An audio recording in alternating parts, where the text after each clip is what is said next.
अनाथ लड़की की कहानी। सेठ पुरुषोत्तम दास पूजना की सरस्वती पाठशाला का मुआयना करने के बाद बाहर निकले तो एक लड़की ने दौड़कर उनका दामन पकड़ लिया। सेठ जी रुक गए और मोहब्बत से उसकी तरफ देखकर पूछा, क्या नाम है? लड़की ने जवाब दिया, रोहिणी। सेठ जी ने उसे गोद में उठा लिया और बोले, तुम्हें कुछ इनाम मिला?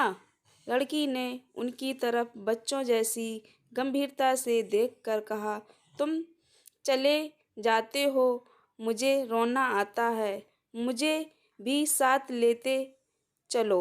सेठ जी ने हंसकर कहा, मुझे बड़ी दूर जाना है, तुम कैसे चलोगी? रोहिणी ने प्यार से उनकी गर्दन में हाथ डाल दिए और बोली, जहाँ तुम जाओगे वहीं मैं भी चलूँगी। मैं तुम्हारी बेटी हूँगी। मदरसे के अफसर ने आगे बढ़कर कहा, इसका बाप साल भर हुआ नहीं रहा, माँ कपड़े सीती है, बड़ी मुश्किल से गुजर होती है।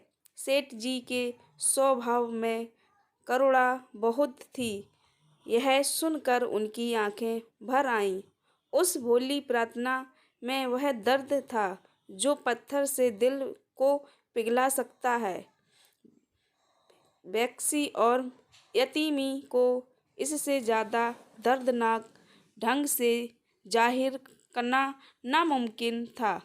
उन्होंने सोचा, इस निर्णय से दिल में न जाने क्या अरमान होंगे और लड़कियां अपने खिलौने दिखाकर कहती होंगी, यह मेरे बाप ने दिया है, और वह अपने बाप के साथ मदरसे आती होंगी, उसके साथ मेलों में जाती होंगी और उनकी दिलचस्पियों का जिक्र करती होंगी। यह सब बातें सुन सुनकर इस भोली लड़की को भी ख्वाहिश होती होगी, मेरे बाप होता। माँ की मोहब्बत में गहराई और आत्मिकता होती है जिसे बच्चे समझ नहीं सकते हैं। बाप की मोहब्बत में खुशी और चाव होता है जिसे बच्चे खूब समझते हैं। सेठ जी ने रोहिणी को प्यार से गले लगा लिया और बोले, अच्छा, मैं तुम्हें अपनी बेटी मानूंगा, लेकिन खूब जी लगाकर पढ़ना। अब छुट्टी का वक्त आ गया है, मेरे साथ आओ,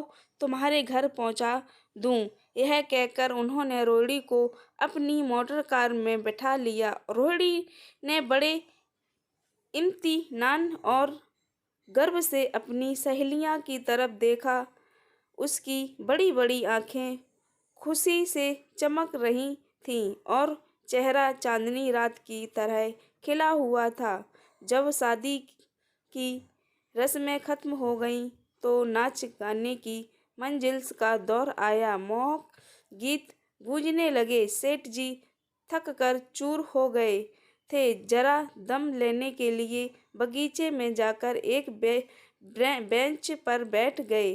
ठंडी ठंडी हवा आ रही थी। एक नशा सा पैदा करने वाली शांति चारों तरफ छाई हुई थी। उसी वक्त रोहिणी उनके पास आई और उनके पैरों से लिपट गई। सेठ जी ने उसे उठाकर गले से लगा लिया और हंसकर बोले, क्यों, अब तू मेरी बेटी, अपनी बेटी हो गई।